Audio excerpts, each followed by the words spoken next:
Hello friends, welcome back to my YouTube channel. I hope आप सब ठीक होंगे और अपना स्टडी बहुत अच्छे से कर रहे होंगे।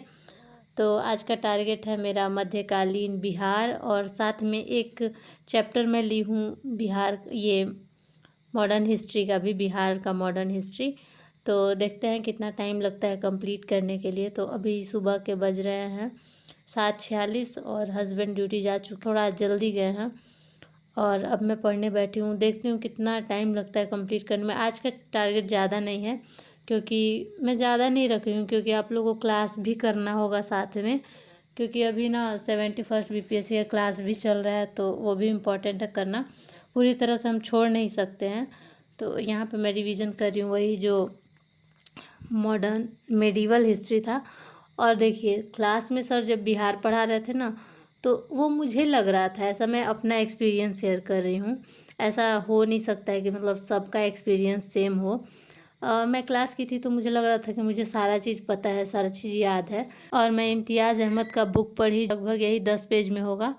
और मुझे मतलब इतना ज़्यादा कन्फ्यूजिंग लगा ना, मैं बहुत ज़्यादा कन्फ्यूज हो गई। पूरा फैक्ट इधर का उधर हो गया था। सर तो क्लास में बहुत ईज़िली और कम टाइम में समझा दिए थे, लेकिन ना सच बोलूँ तो उसमें पूरा कवर नहीं हो पाया था, मुझे ऐसा लग रहा है। तो मैं बुक पढ़े, इतना इतना ज़्यादा मुझे कन्फ्यूजिंग लगा, तो मेरा दिमाग एकदम ख़राब हो गया। क्योंकि मैं सर का नोट्स पढ़ के क्वेश्चन कर रही थी, तो मेरे से क्वेश्चन बहुत सारा छूट रहा था, हो ही नहीं रहा था। फिर मैं बुक पढ़ी तो जाके सारा क्वेश्चन टैकल हुआ। मतलब ऐसा था कि हाँ, ये क्वेश्चन बन सकता था, लेकिन मुझे याद नहीं है। तो वैसे मैं जब बुक पढ़ी तब मुझे पता चला, मतलब नोट्स से भी कवर नहीं हो रहा है बहुत चीज़। मतलब मुझे तो लग रहा है ना कि नोट से 50% कवर हो रहा है और 50% आपको बुक से पढ़ना पड़ेगा। सर भी बोलते हैं हमेशा कि आप लोग बुक पढ़ रहे हैं, बुक पढ़ रहे हैं, पूछते रहते हैं। और शायद मैं जो भी आप लोग को टारगेट दे रही हूँ ना, आप लोग बहुत ज़्यादा कन्फ्यूज हैं। अभी मैं बिहार का इतिहास दे रही थी और कल हम लोग पूरा मॉडर्न कंप्लीट कर लेंगे, तो वही मैं दे रही थी। लेकिन शायद आप लोग मॉडर्न हिस्ट्री करने लगे इंडिया का। तो इंडिया के लिए ना मैं एक स्ट्रेटजी शेयर करूंगी जो बहुत इम्पोर्टेंट रोल प्ले करेगा आप लोग का, मतलब बहुत हेल्प करेगा। उसमें जो बहुत ज़्यादा इम्पोर्टेंट टॉपिक है ना, उसको हम लोग कवर करेंगे। क्योंकि कुछ ऐसा टॉपिक मेरे माइंड में है जिससे हर साल क्वेश्चन आता है, एक साल भी ऐसा नहीं गया है कि उस टॉपिक से क्वेश्चन नहीं आया है। तो वो मैं आप लोग के साथ ज़रूर शेयर करूँगी। और कुछ लोग होते हैं ना कि अपना काम धाम तो कुछ है नहीं, पढ़ना लिखना है नहीं, तो मतलब मैं कोई वीडियो अपलोड कर रही हूँ तो उस पे ना कमेंट करने, बस यही कमेंट करने आते हैं। कुछ भी नेगेटिव कमेंट करेंगे, ऐसे नहीं कि मतलब कुछ पॉजिटिव कर दिया। या मत करो यार, तुम्हें नहीं पसंद है तुम मत करो, डिसलाइक करके वीडियो चले जाओ। और एक कमेंट था कि ये वीडियो बनाने के लिए ही पढ़ती है, तो तुम भी पढ़ो ना, कम से कम मैं पढ़ तो रही हूँ। और वैसे भी मैं पढ़ रही हूँ, वीडियो बना रही हूँ, तुम्हारे बाप का पैसा नहीं ले रही हूँ, मैं अपने हस्बैंड का पैसा यूज कर रही हूँ। और उन्हें पता है और मुझे पता है कि मैं क्या कर रही हूँ, तो किसी को यहाँ पे मैं सफाई नहीं दूंगी। बट आप लोग ना मुंह उठा के आते हो और कमेंट कर देते हो, कोई मतलब नहीं कि किसी को कैसा फील होगा।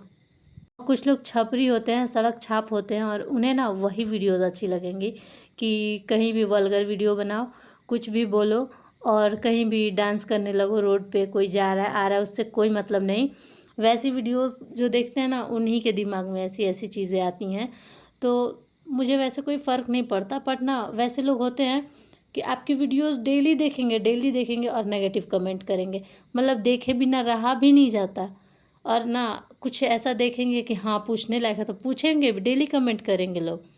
लेकिन मतलब यही दिमाग में यही है कि इसको देख के मतलब जलन है और बस, लेकिन पूछना भी है कोई ना कोई चीज़, डेली क्वेश्चन करना है। तो मैं यही बस कहना चाहती हूँ कि जब तुम्हें नहीं पसंद है तो तुम देखो ही मत ना, प्लीज़। मैं तुम्हारे फ़ोन में आके घुस के ये नहीं बोलूँ कि ये वीडियो क्लिक करो, तुम्हें मन है देखो, नहीं मन है भाड़ में जाओ।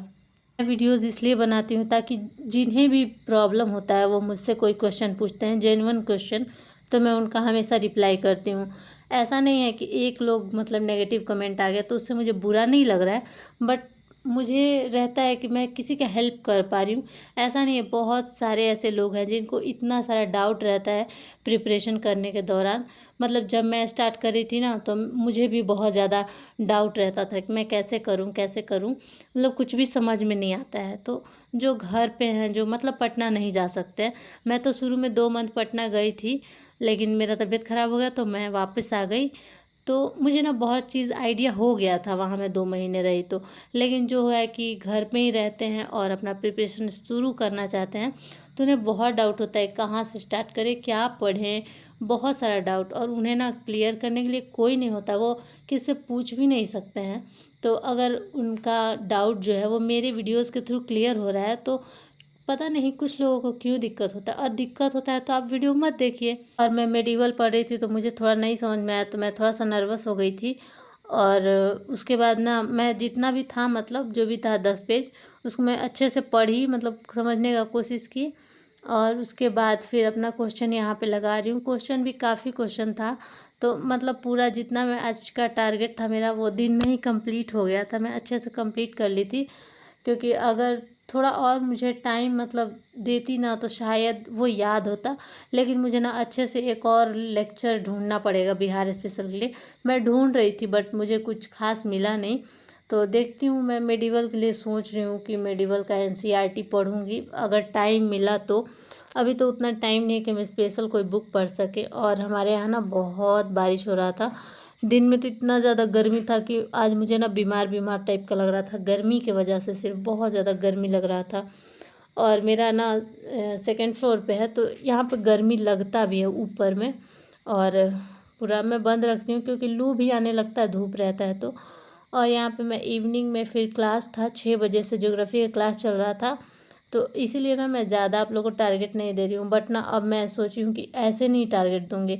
आप लोगों को ना कोई टॉपिक वाइज दूँगी टारगेट, और ताकि आप लोग अच्छे से पूरा कर सको, और जो इम्पोर्टेंट है जिससे हर बार क्वेश्चन आता है वही टॉपिक दूँगी, ए टू जेड नहीं करूँगी। ऐसे ए टू जेड करने से होगा कि हम लोग का पूरा कवर भी नहीं हो पाएगा, और जो इम्पोर्टेंट है हो सकता है वो छूट जाए। तो पहले हम लोग इम्पोर्टेंट करेंगे, उसके बाद ही जो एक्स्ट्रा होगा वो करेंगे। तो यहाँ पे मैं ज्योग्राफी का क्लास कर रही थी, क्योंकि ज्योग्राफी मतलब अब इन्हीं से कर रही थी मैं। तो अब इसको मैं सोच रही हूँ कंप्लीट कर ही लूँ ज्योग्राफी। और मैं जानती हूँ आप लोग को बहुत ज़्यादा अभी प्रॉब्लम हो रहा होगा, बहुत ज़्यादा पढ़ाई करना पड़ रहा होगा। लेकिन अब देखो, ज़्यादा टाइम है नहीं, जो भी है 2 महीने, 2.5 महीने आप लोग मान के चलो। क्योंकि कुछ दिन आपका तबीयत भी हो सकता है ख़राब हो, क्योंकि गर्मी का दिन है। और कभी कभी डिमोटिवेशन भी फील होता है, तो वो तो फील नहीं करना आप लोग, जो भी है। क्योंकि वो करने से कोई फ़ायदा है नहीं, आप लोग को अल्टीमेट पढ़ाई ही करना है। तो थोड़ा आप लोग स्लीप टाइम कम कर सकते हैं, और जितना आप लोग के पास है टाइम उसको मतलब यूटिलाइज़ कीजिए, पढ़ने में पढ़िए। कुछ नहीं याद हो रहा है तो उसको लिखिए, बार बार लिखिए, याद कीजिए। क्योंकि अभी हमें ना फैक्ट पे ज़्यादा ध्यान पड़ेगा। जितना भी स्टोरी है, मान लो हिस्ट्री है तो सारा स्टोरी तो हमें याद रहता है, बट फैक्ट हम भूल जाते हैं। तो आपको फैक्ट पे ध्यान देना पड़ेगा और अच्छे से सब कुछ याद करना पड़ेगा, तो लिख के याद कर सकते